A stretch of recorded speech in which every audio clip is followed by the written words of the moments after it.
Imagine if Don Draper, the ad agency mogul from Mad Men, was presenting the iPhone 16. With a half-lit cigarette dangling from his mouth, he'd probably be pouring whiskey, staring off into the distance, and probably saying something like, "This isn't just a phone, it's an experience." And that's what Apple is all about, selling something familiar with just enough hook to make you feel like you're holding the phone you've always coveted. The iPhone 16 brings home a lot of the familiar and some new. Apple, for the first time in recent years, has made the non-Pro variant closer to the Pro variant. The vanilla iPhone has always topped the sales charts worldwide.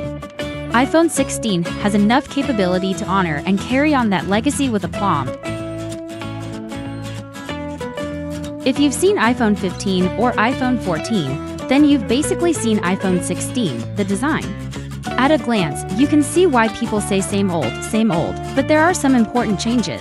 First, let's talk about buttons. iPhone 16 gets a new action button on the left side of the phone. This customizable button, which debuted on the iPhone 15 Pro, can now be found on all 4 iPhone 16 models.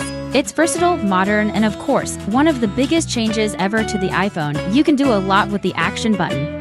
It's one of those features that you don't realize you need until you actually start using it, and now you can't live without it. The iPhone 16 has also introduced a new camera control button on the right side. Yes, Apple doesn't call it a button, but it is a button. The difference is that it's touch sensitive. You can now manage various camera settings at your fingertips. Does it actually make taking photos easier? That's debatable. But I can say this confidently, the camera control is far easier to use on the iPhone 16 than it is on the iPhone 16 Pro Max. The placement is just right on the iPhone 16. Apple has also tweaked the camera module. Apple has gone from diagonal lenses to vertical ones. Yes, the change is subtle, but social media had a field day with it.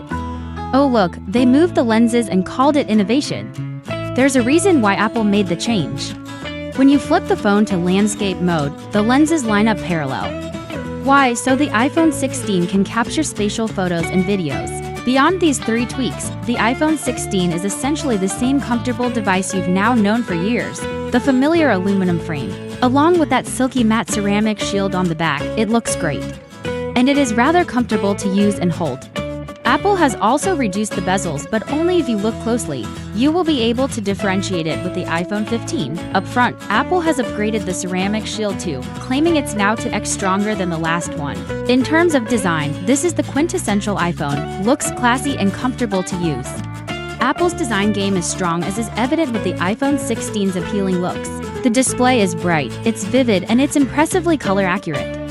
But alas, the iPhone 16 is still cruising along with a 60 Hz refresh rate. If you haven't tasted the smoothness of 90 Hz or 120 Hz, you might not even notice.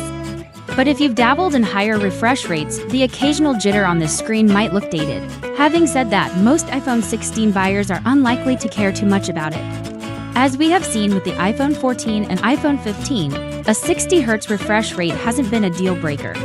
iOS overall helps a lot in making the display look a lot smoother than it is. However, Apple, it's time next year. Let's see promotion across the board, shall we? Beyond these 2 quibbles, though, the iPhone 16 nails it. Its vibrant display stands out, easily besting Android counterparts in the same league. Apple may have played it safe again this year, but it still knows how to deliver a top-tier experience.